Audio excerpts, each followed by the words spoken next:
Hey everybody, it's Taylor the Daily Kitten. Don't think I forgot about you. I know I have been on hiatus for about 2 months or so. That was my last upload, so thank you for stopping by, and I am super glad to be back. Don't think that I didn't think about it every second, but I just had a lot of stuff going on, and I'm finally back. So with that, let's get into it.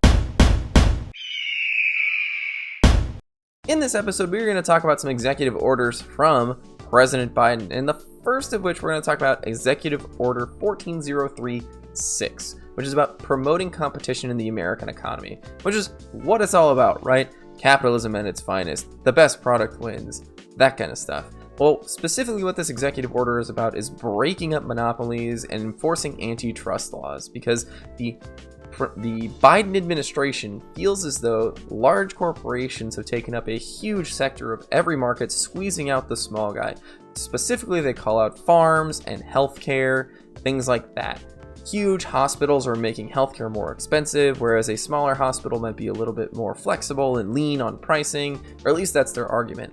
Large farms are squeezing out smaller farmers and making it hard for them to make a living, that type of thing. And this executive order actually makes a council of people that are going to go out and actively seek out and make sure that antitrust laws within America, as they are today, are enforced to the fullest, and they're actually enforced rather than just letting these huge corporations skate by all the time. Thanks for watching the video so far. I want to take a moment, and I know I'm going to regret asking this question, but it's relevant.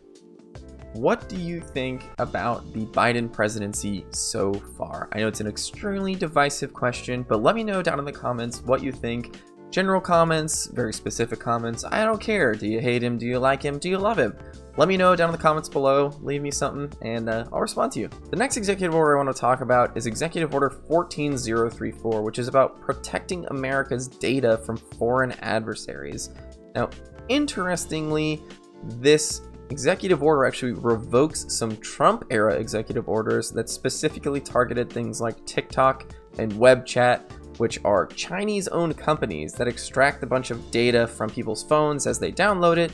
You know, they ask your permission, they say, hey, can we have all this data? And you say, sure, I haven't read any of this, but you can have all my data. Those Chinese companies can take that information, and Trump had stopped that on government phones specifically. Any government officials could not download TikTok because their location, other text messages, basically anything on their phone was at risk of being seen by the Chinese government, or at least that's the way it was viewed in the Trump era. And this is my one conspiracy that I jump on. I have no proof, I have absolutely zero proof that the owners of TikTok are providing this information to the Chinese government, or that the owners of TikTok have some really bad way of, or really bad thing that they're trying to do with this data. But this is the one thing I jump on and say that I am 100% opposed to TikTok. I know that a bunch of people are just like out there making silly videos. I get that.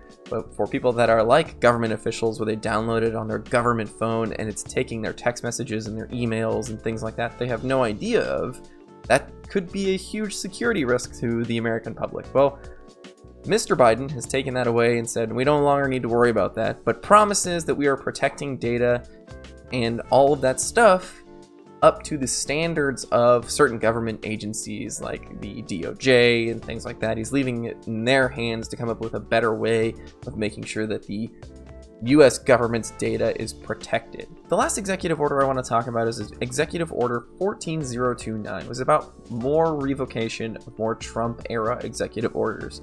Specifically, it's going after the executive orders that we're talking about, keeping statues and monuments in southern states. Very generally, though, they were saying that statues and these monuments that are being vandalized and torn down and attacked are mementos of the past, and that they tell us where we came from, and that any kind of disservice to that is a disservice to the nation.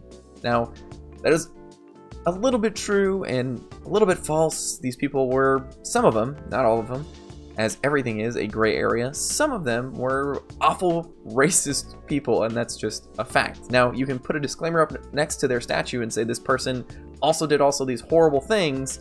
Look at this statue of this beautiful person and this beautiful statue, but look at these horrible things too, because that's what they did. I'm totally fine with that, but that's what this executive order did. It revoked a couple of those Trump-era executive orders that said hey, make sure that we're protecting our statues and rebuilding these statues and maintaining these statues 100% of the time, because these vandals are going around burning them and tearing them down.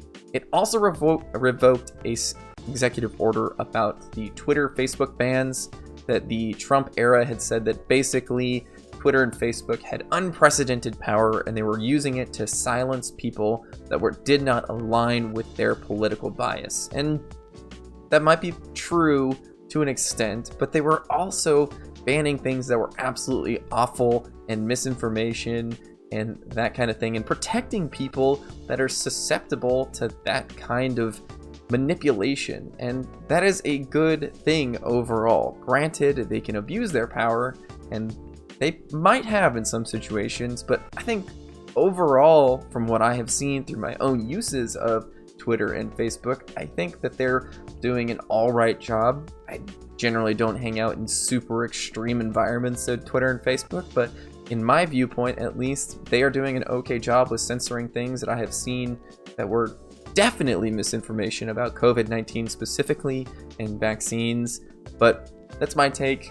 Let me know what you guys think. Thanks guys for stopping by and watching this video. If you've made it this far, please consider subscribing, because it lets me know that people are out there and actually enjoying and want to see more content. Regardless of you not subscribing or you are subscribing, I will make more content, but it lets me know that you guys are interested and actually want to hear more of this stuff.